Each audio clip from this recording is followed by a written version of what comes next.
बिस्मिल्लाहिर्रहमानिर्रहीम। अस्सलाम वालेकुम student. Class 10th physics chapter 12 geometrical optics हम स्टार्ट करेंगे। ज्योमेट्रिकल ऑप्टिक्स में असल है क्या? असल में ये चैप्टर जो है ये बेस करता है लाइट के ऊपर। हम इसमें लाइट के बारे में पढ़ेंगे, लाइट की रिफ्लेक्शन कैसे होती है, मिरर में रिफ्लेक्शन कैसे होती है, लेंसेज हैं, उसके बाद ऑप्टिकल फाइबर है, इसके अलावा हमारे माइक्रोस्कोप है। तो हम यहाँ पे जो बेसिक चीज़ है मिरर है। तो अगर हम देखें तो जब तक मिरर के ऊपर लाइट नहीं पड़ेगी तो वहाँ से कोई भी इमेज नहीं बनेगा, या कोई भी इमेज जो होता है हमारा वो हमेशा लाइट पड़ती है तो इमेज बनता है, अदरवाइज़ इमेज नहीं बनता। अगर हम अंधेरे में हो तो हमें कोई चीज़ नज़र नहीं आती, जबकि पास बैठा हुआ शख्स भी जो हो, कोई पर्सन हो हमारे पास बैठा हुआ, तो अगर लाइट ना हो तो अंधेरे में हमें वो भी नज़र नहीं आता। आप बाहर जा रहे हो, गली में चल रहे हो, अगर स्ट्रीट लाइट ना हो या अंधेरा हो बिल्कुल, तो आपको रास्ता देखना भी बड़ा मुश्किल हो जाता है। तो उसके लिए हम टार्च वगैरह जो होती है, मोबाइल की टार्च या वैसे कोई टार्च वगैरह यूज़ करते हैं देखने के लिए। तो यहाँ पे हमें क्लियर हो गया कि किसी भी चीज़ को देखना हो तो वो हमें क्या ज़रूरत पड़ती है, लाइट की ज़रूरत पड़ती है। तो लाइट जो होती है वो हमारी आंखों के साथ रिफ्लेक्शन करने के बाद उस चीज़ का इमेज जो होता है प्रोड्यूस करती है, मतलब लाइट रिफ्लेक्ट करती है। रिफ्लेक्शन इससे पहले हमने रिपल टैंक में भी पढ़ी, उसके बाद जो सेकंड चैप्टर साउंड था हमने उसमें भी रिफ्लेक्शन के बारे में पढ़ा, और आज भी हम इसमें लाइट की रिफ्लेक्शन के बारे में भी डिस्कस करेंगे। बेसिकली ये चैप्टर किसके मतलब है? ऑप्टिक्स, मतलब लाइट के मतलब है। यहाँ पे चीज़ों को देखने के लिए हमें लाइट की ज़रूरत होती है। कोई भी चीज़ हम देखनी हो तो अंधेरे में हम कुछ भी देख नहीं सकते, लाइट होगी तो मिरर से रिफ्लेक्शन होगी, उसके बाद हमें इमेज नज़र आता है। दिन के वक्त आप देखें सूरज की रोशनी में हम लोग देखते हैं, लाइट होती है तो हम लोग देख सकते हैं। तो यहाँ पे इस चैप्टर में हमने जो डिस्कस करना है वो लाइट के बारे में करना है। Light is main cause of this unit, यानी इस यूनिट का मेन मकसद ही क्या है?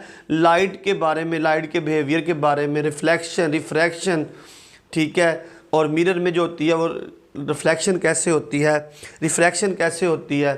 उसके बाद हमने देखना है कि रे डायग्राम में जो कई दफ़ा इमेज जो होते हैं कुछ जगहों पे छोटे बन रहे होते हैं, कुछ जगहों पे इमेज बहुत बड़े होते हैं।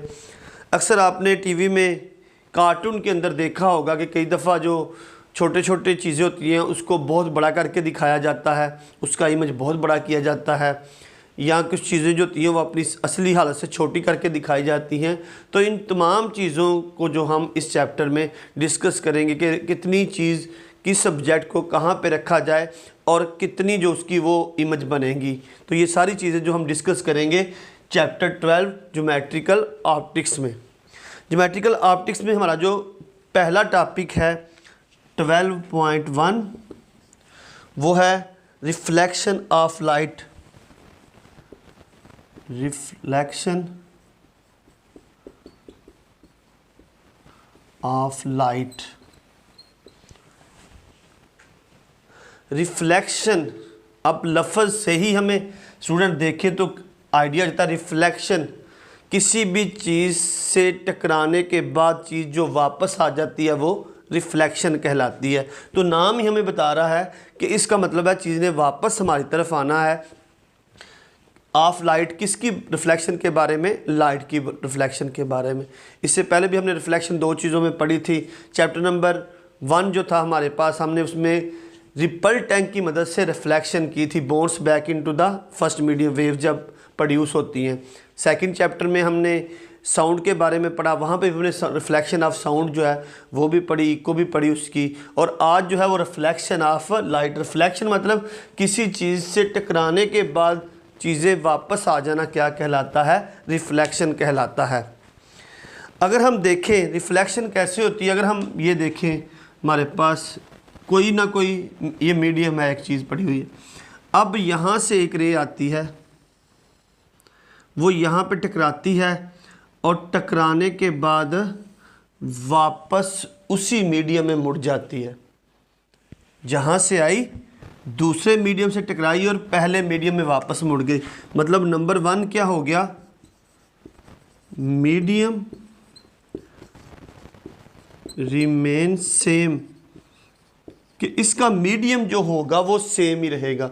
यानी जिस मीडियम से रे आती है, ये यानी फर्स्ट मीडियम इसे कह देते हैं हम लोग, फर्स्ट मीडियम। यानी एयर है, मिसाल है हवा से आ रही है रोशनी और टकराती है, ये क्या है हमारे पास, सेकंड मीडियम। सेकंड मीडियम में कुछ भी हो सकता है, लकड़ी हो सकती है, मिरर हो सकता है, पॉलिश सरफेस हो सकती है, यानी कुछ भी होता है। अब रे जो होती है वो यहाँ से आ रही है पहले मीडियम में, अब वो टकराती किसके साथ है, सेकंड मीडियम से, और फिर वापस कहाँ पे आ जाती है, उसी मीडियम में जिस मीडियम से वो आई थी, फर्स्ट मीडियम में। टकराती सेकंड मीडियम से और टकराने के बाद वापस कहाँ मुड़ जाती है, उसी मीडियम में मुड़ जाती है। तो ये अमल क्या कहलाता है, रिफ्लेक्शन कहलाता है। अब रे, ये देखिए, ये हमारे पास रे आ रही है, इस रे को हम कहते हैं इंसिडेंट रे, इंसिडेंट रे, ठीक है। अब ये जो रे आ रही है और ये जो रे टकरा के यहाँ से जा रही है, इसको क्या कहते हैं, refracted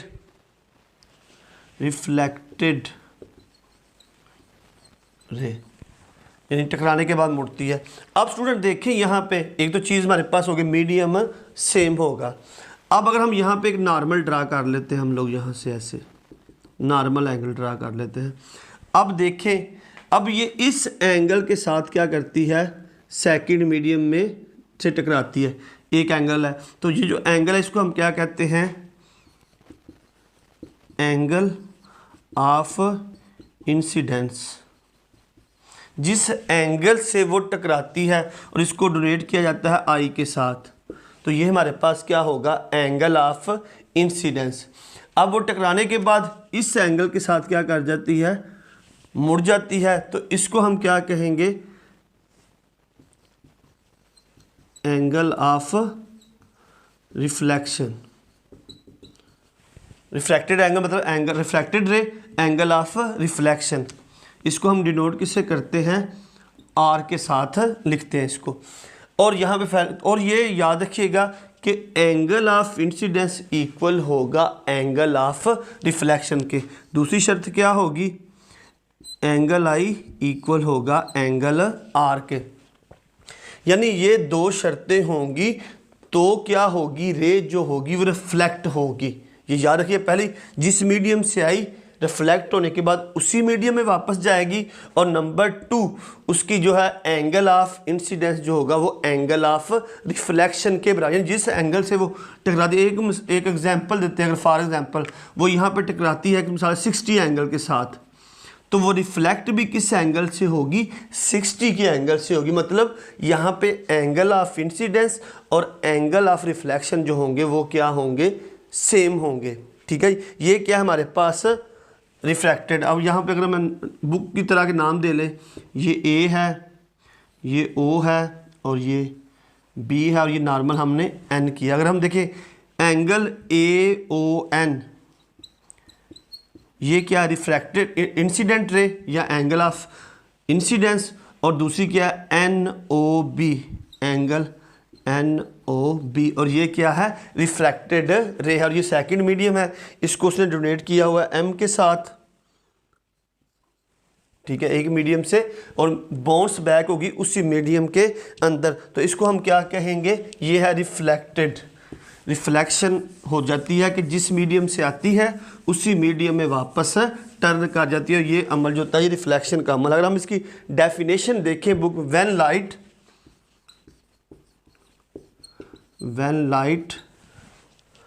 travelling in a certain medium, in a certain medium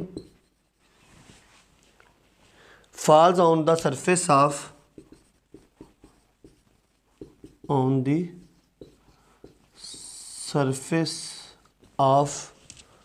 another medium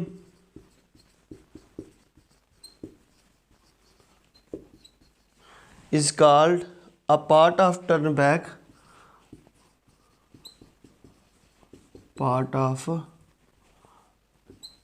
turn back in the same medium, in the same medium. अब सुन, जो चीज़ मैंने अभी बताई थी आपको, when light traveller in a certain medium falls on the surface of other medium. अब ये देखें, ये यहाँ से टकराई, a part of turn back in the same medium.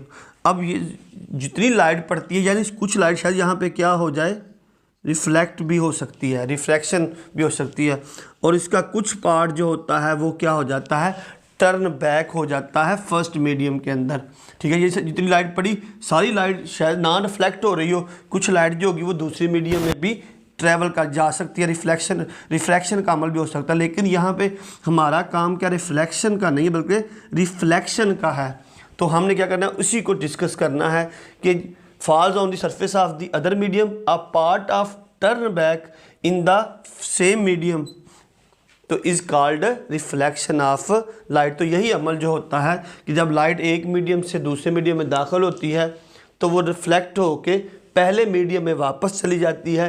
तो इसी अमल को क्या कहते हैं, रिफ्लेक्शन ऑफ लाइट। तो ये हमारे पास रिफ्लेक्शन थी लाइट की। आगे हमारे पास इसके लॉ हैं, वो देख लेते हैं। Laws of reflection, laws of reflection. Laws of reflection क्या स्टूडेंट, सबसे पहले है incidence ray, incidence ray normal and the reflected ray at the point of incidence all the same medium। अब यहाँ पे देखिए स्टूडेंट, जब मैंने यहाँ पे आपको जब डिस्कस किया, जब बताया था, देखिएगा ये यहाँ पे आती है, टकराने के बाद उसी मीडियम में वापस चली जाती है। और ये हमने क्या ड्रा किया हुआ है, नॉर्मल। ये हमारे पास इंसिडेंस रे, और ये क्या हमारे पास रिफ्लेक्टेड रे। अब देखिए student, incidence ray, normal and the refracted रे। अब ये तीनों जो हैं, इंसिडेंस, नॉर्मल और रिफ्रैक्टेड रे, point of all the same medium, ये जितनी भी होती हैं ये एक ही मीडियम। ये कानून बना दिया गया कि इंसिडेंस रे, रिफ्रैक्टेड रे और नॉर्मल जो हो वो एक ही मीडियम पे रिलाय कर रहे हो। यानी अब देखिए यहाँ पे इंसिडेंस रे, नॉर्मल और रिफ्लेक्टेड रे ये एक ही मीडियम में हैं। तो यहाँ से एक ही मीडियम से निकल रहे हैं, तो इसका मतलब ये लॉ बना दिया गया, लॉ ऑफ रिफ्लेक्शन, कि रिफ्रैक्टेड, इंसिडेंस और नॉर्मल जो होंगे वो एक ही मीडियम में होंगे। ये पहला इसका कानून हो गया, ये लॉ बना दिया गया। ये एक ऐसे ही नहीं हो गया कि बाजी एंगल ऑफ इंसिडेंस और एंगल ऑफ रिफ्लेक्शन जो वो एक ही मीडियम में हो, बल्कि ये कानून है रिफ्लेक्शन का। जहाँ पे भी ये चीज़ नज़र आ जाए आपको कि इंसिडेंस, रिफ्रैक्टेड और नॉर्मल एक ही मीडियम में, तो आप कहेंगे ये रिफ्लेक्शन हो रही है। और नंबर 2 जो है, angle of incidence is equal to angle of reflection. The angle of incidence equal to the angle of reflection, यानी आई बराबर है आर के। और दूसरा जो भी हमने, ये एंगल ऑफ इंसिडेंस और ये रिफ्रैक्ट हो के एंगल ऑफ रिफ्लेक्शन, इन दोनों का सेम होना, ये भी लॉ है कि एंगल ऑफ इंसिडेंस और एंगल ऑफ रिफ्लेक्शन जो होंगे, जिस एंगल से रे आती है उसी एंगल से रिफ्लेक्ट हो जाती है। तो दोनों के एंगल का सेम होना, ये भी लॉ ऑफ रिफ्लेक्शन के लिए लाजमी करार दे दी। ये 2 ही लॉ थे हमारे पास, जिसमें हमने पहला इंसिडेंस रे, नॉर्मल, रिफ्लेक्टेड एक ही मीडियम में हो, और दूसरा लॉ था एंगल ऑफ इंसिडेंस और एंगल ऑफ रिफ्लेक्शन क्या होंगे, बराबर होंगे। ये 2 लॉ हम पहले भी रिफ्लेक्शन में डिस्कस कर चुके थे कि इन दोनों का इक्वल होना जो है वो बहुत ज़रूरी है। इसके आगे हम देखते हैं टाइप ऑफ रिफ्लेक्शन कि रिफ्लेक्शन कितनी तरह से हो सकती है, रिफ्लेक्शन की टाइप क्या है। तो आमतौर पर हमारे पास रिफ्लेक्शन जो होती है वो दो ही टाइप की होती हैं। नंबर 1 जो है वो है रेगुलर रिफ्लेक्शन और नंबर 2 क्या है, इर्रेगुलर रिफ्लेक्शन।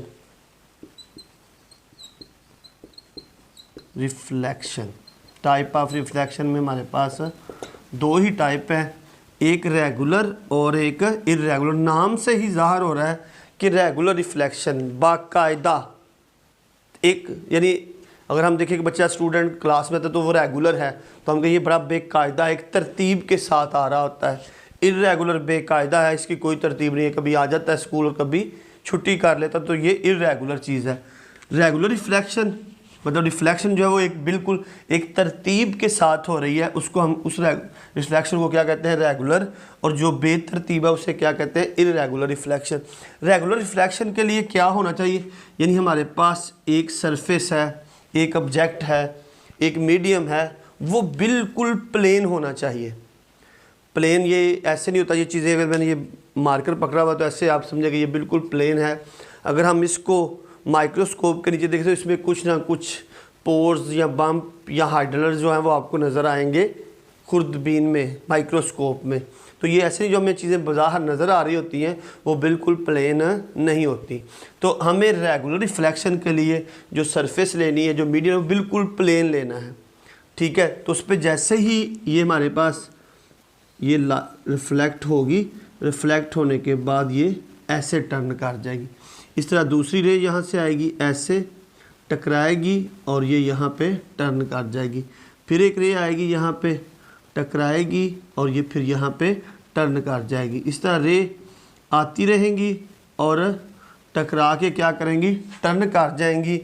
और ये देखें आप, अब ये जो हमारे पास एंगल ऑफ इंसिडेंस रे और रिफ्रैक्टेड रे जो है वो एक तरतीब से चल रही हैं। बिल्कुल हमें नज़र आ रहा है कि ये शक्ल बता रही है कि इनकी तरतीब जो है बड़ी रेगुलर है, बाकायदा है। तो ये जो होगी, ये जो रिफ्लेक्शन होगी ये रेगुलर रिफ्लेक्शन होगी। यहाँ पे जो मीडियम है जहाँ पे रे टकरा रही हैं उसका प्लेन होना जो है बहुत ज़रूरी है। अब बात करते हैं इर्रेगुलर पे। तो इर्रेगुलर पे अगर हम देखेंगे तो कोई भी सतह लेनी है, हमारे पास आम तौर पे ये सतह अगर हमें नज़र आ रही है, कहते सर ये बड़ी प्लेन है। हालांकि जब हम इसको भी माइक्रोस्कोप से देखेंगे, इस बोर्ड को भी, तो यहाँ पे भी बहुत ज़्यादा आपको पोर्स वगैरह जो होते हैं वो नज़र आ रहे होंगे। तो वो जो सतह होगी वो अगर आप देखेंगे तो ये इस तरह होगी। तो वहाँ पर जैसे ही रे यहाँ पर आएगी, यहाँ पर टकराएगी, इसका रास्ता जो था वो असल था ये, तो ये क्या करेगी, यहाँ पे मुड़ जाएगी, यहाँ से आएगी और यहाँ पे मुड़ जाएगी। यानी अपने रास्ते से थोड़ी सी, अगर दूसरी यहाँ से आती है तो यहाँ पे टकराने के बाद वो यहाँ पे ऐसे मुड़ जाती है। थर्ड रे आती है यहाँ से, ये टकराती है, टकराने के बाद यहाँ पे मुड़ जाती है। तो यहाँ पे आप देखेंगे कि अब जो तरतीब है वो बिल्कुल ठीक नहीं नज़र आ रही। ये एक रेगुलर था और ये कि ये तरतीब देखे बिल्कुल भी एक जैसी नज़र नहीं आ रही, क्योंकि यहाँ पे जो मीडियम था, जो सरफेस थी वो क्या थी, प्लेन नहीं थी, बल्कि वो क्या थी, इर्रेगुलर थी। तो जिसकी वजह से जैसी रे टकराती हैं तो वो बिल्कुल रेगुलर तरीके से टर्न नहीं करती। अब स्टूडेंट, क्योंकि हमने रिफ्लेक्शन के लॉ में पढ़ा था कि एंगल ऑफ इंसिडेंस इक्वल होगा एंगल ऑफ रिफ्लेक्शन के, तो यहाँ पे ये याद रखिएगा कि ऐसा नहीं होता कि अब ये रे आती है टर्न उस तरफ मुड़ जाती है, इधर मुड़ जाती है। तो यहाँ पे भी जो इंसिडेंस रे और रिफ्रैक्टेड रे है, इनका एंगल ऑफ इंसिडेंस और रिफ्लेक्शन हमेशा बराबर होती है। सिर्फ यहाँ पे जो होती है वो बेतरतीब होती है रेज, लेकिन इनका जो लॉ ऑफ रिफ्लेक्शन है वो उसके मुताबिक ही टर्न करती हैं। कोई राइट या लेफ़्ट टर्न कर जाए, लेकिन उसमें जो एंगल ऑफ इंसिडेंस और एंगल ऑफ रिफ्लेक्शन हमेशा बराबर रहता है। तो स्टूडेंट, आज जो हमने ज्योमेट्रिकल ऑप्टिक्स के टॉपिक नंबर 1 में रिफ्लेक्शन ऑफ लाइट में डिस्कस किया, रिफ्लेक्शन कैसे होती है, रिफ्लेक्शन के लॉ जो 2 थे वो हमने डिस्कस किए, और इसके बाद टाइप ऑफ रिफ्लेक्शन जो 2 तरह थी, रेगुलर और इर्रेगुलर रिफ्लेक्शन। और हमारा यही आज का आर्टिकल था। आज के लिए इतना ही। अपना ख्याल रखिएगा। अल्लाह हाफिज़।